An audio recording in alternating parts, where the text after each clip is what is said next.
अन्नपूर्णे सदा पूर्णे शंकर प्राण बल्लभे ज्ञान वैराग्यम सिद्धार्थ भिक्षाम देहि च पार्वती। अन्नपूर्णा माता की जय। एक समय की बात है, काशी निवासी धनंजय की पत्नी का नाम सुलक्षणा था। उसे अन्य तो सभी सुख प्राप्त थे, केवल निर्धनता ही उसके दुख का कारण बनी थी। यह दुख उसे हर समय सताता रहता था। एक दिन सुलक्षणा अपने पति से बोली, स्वामी आप आजीविका के लिए कुछ प्रयत्न करिए। सुलक्षणा की बात धनंजय के मन में बैठ गई और वह उसी दिन बाबा विश्वनाथ शंकर जी को प्रसन्न करने के लिए बैठ गया और कहने लगा, हे देवादिदेव विश्वेश्वर, मुझे पूजा पाठ कुछ नहीं आता, केवल तुम्हारे भरोसे बैठा हूँ। इतनी विनती करके वह 2-3 दिन भूखा प्यासा बैठा रहा। यह देखकर भगवान शंकर ने उसे कान में अन्नपूर्णा अन्नपूर्णा अन्नपूर्णा इस प्रकार 3 बार कहा। यह कौन क्या कह गया? इसी सोच में धनंजय चिंतित हो गया और मंदिर से आते ब्राह्मणों को देखकर पूछने लगा, पंडित जी अन्नपूर्णा कौन है? ब्राह्मणों ने कहा, तू अन्न छोड़ बैठा है, सो तुझे अन्न की ही बात सूझती है। जा घर जा, अन्न ग्रहण कर। धनंजय घर गया, स्त्री से सारी बात कही। वो बोली, नाथ चिंता मत करो, स्वयं शंकर जी ने यह मंत्र दिया है, वे स्वयं ही खुलासा करेंगे। आप फिर जाकर उनकी आराधना करो। धनंजय फिर जैसा का तैसा पूजा में बैठ गया। रात्रि में शंकर जी ने आज्ञा दी, कहा तू पूर्व दिशा की ओर चला जा। वह अन्नपूर्णा का नाम जपता और रास्ते में फल खाता, झरनों का पानी पीता जाता। इस प्रकार कितने ही दिन बीत गए। तब वहाँ उसे चांदी सी चमकती वन की शोभा दिखाई दी। वहाँ उसको एक सुंदर सा सरोवर दिखाई दिया, जिसके किनारे अनेक सुंदर अप्सराएं झुंड बनाकर बैठी थीं। उसमें से एक अप्सरा कथा कहती थी और बाकी सब मान पूर्णा ऐसा बार बार बोलती थी। यह अगहन मास की उजेली रात्रि थी और आज से ही व्रत का आरंभ था। जिस शब्द की खोज करने वो निकला था, वहाँ उसे वो शब्द सुनने को मिला। धनंजय ने उसके पास जाकर पूछा, हे देवियों, आप यह क्या कहती हो? उन सबने कहा, हम सब माँ अन्नपूर्णा का व्रत करती हैं। यह सुनकर धनंजय बोला, यह व्रत कैसे किया जाता है? इस व्रत को किसी ने किया भी है? यह व्रत कब किया जाता है और इसकी विधि क्या है? मुझसे भी कहो। वे सब कहने लगी, इस व्रत को सब कोई कर सकते हैं। 21 दिनों तक के लिए 21 गांठ का सूत लेना चाहिए। 21 दिन यदि ना बने तो 1 दिन का उपवास करें। यह भी ना बने तो केवल कथा सुनकर प्रसाद लें। निराहार रहकर कथा कहें तथा कथा सुनाएं। अगर कथा सुनाने वाला कोई ना मिले तो पीपल के पत्तों को, सुपारी या घृतकुमारी के वृक्ष को सामने कर, दीपक को साक्षी कर, सूर्य, गाय, तुलसी या महादेव को बिना कथा सुनाए मुख में दाना भी ना डालें। यदि भूल से कुछ पड़ जाए फिर 1 दिवस का उपवास और रखें। व्रत के दिन क्रोध ना करें, झूठ ना बोलें। धनंजय बोला, इस व्रत के करने से क्या होगा?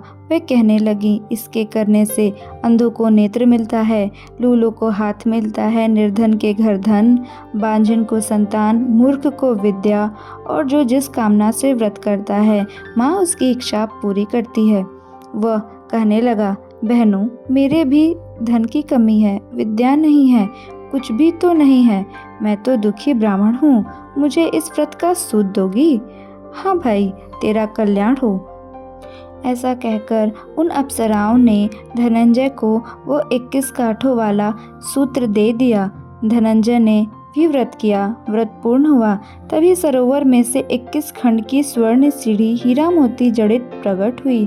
धनंजय कहा, जय अन्नपूर्णा अन्नपूर्णा कहता जाता इस प्रकार कितनी ही सीढ़ियाँ उतर गया तो वो क्या देखता है कि करोड़ों सूर्य से प्रकाशमान अन्नपूर्णा माता का मंदिर है।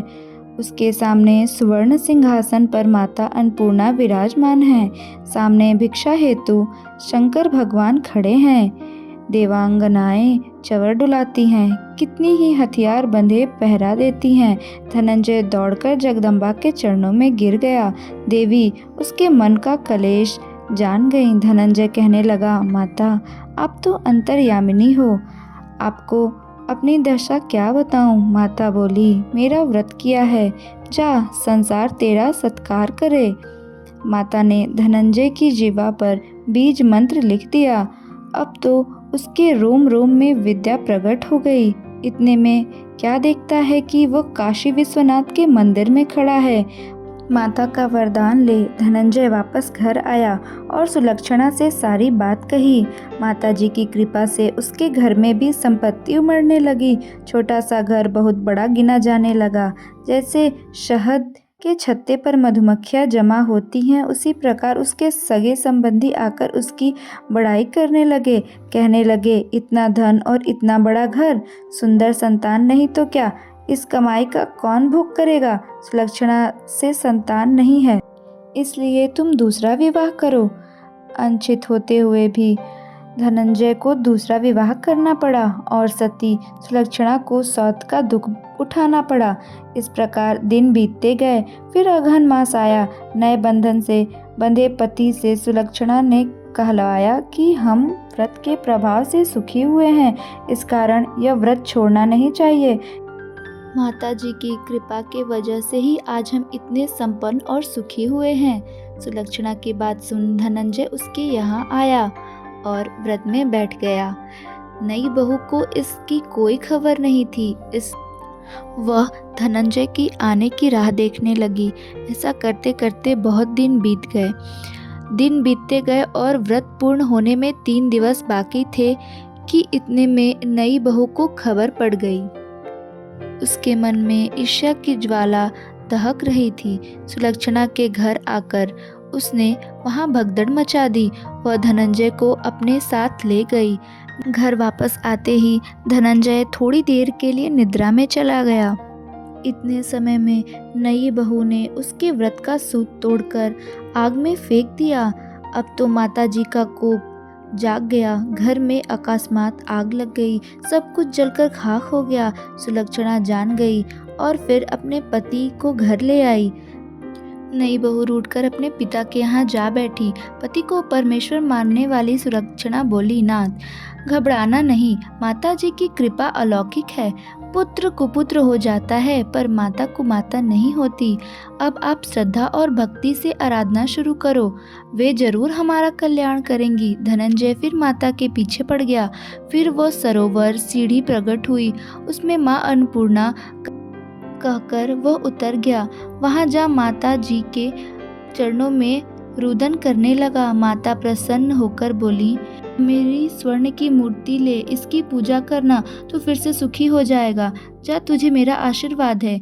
तेरी स्त्री सुलक्षणा ने श्रद्धा से मेरा व्रत किया है, मैंने उसे पुत्र दिया है। धनंजय ने आंखें खोली तो खुद को काशी विश्वनाथ के मंदिर में खड़ा पाया। वहां से फिर वो उसी प्रकार घर आया। उधर सुलक्षणा के दिन चढ़े और महीने पूरे होते ही पुत्र का जन्म हुआ। गांव में आश्चर्य की लहर दौड़ उठी। मानता आने लगा। इसी प्रकार उसी गांव के निसंतान सेठ के पुत्र होने पर उसने माता अन्नपूर्णा का मंदिर बनवा दिया। उसमें माता जी की धूमधाम से पधारी यज्ञ किया और धनंजय को मंदिर के आचार्य पद दे दिया। जीविका के लिए मंदिर की दक्षिणा और रहने के लिए बड़ा सुंदर सा भवन दे दिया। धनंजय स्त्री पुत्र सहित वहां रहने लगा। माता जी की चढ़ावे में भरपूर आमदनी होने लगी। उधर नई बहू के पिता के घर डाका पड़ा, सब लुट गया। वे भीख मांगकर पेट भरने लगे। जब सुलक्षणा को यह बात पता चली तो उसने बुलावा भेजा और उनको अपने पास बुलाकर एक अलग घर में रख दिया और उनके अन्न वस्त्र का प्रबंध कर दिया। धनंजय, सुलक्षणा और उनका पुत्र माता जी की कृपा से आनंद से रहने लगे। माता जी ने जैसे इनके भंडार भरे वैसे सबके भंडार भरे। एक बार बोलो माता अन्नपूर्णा की जय।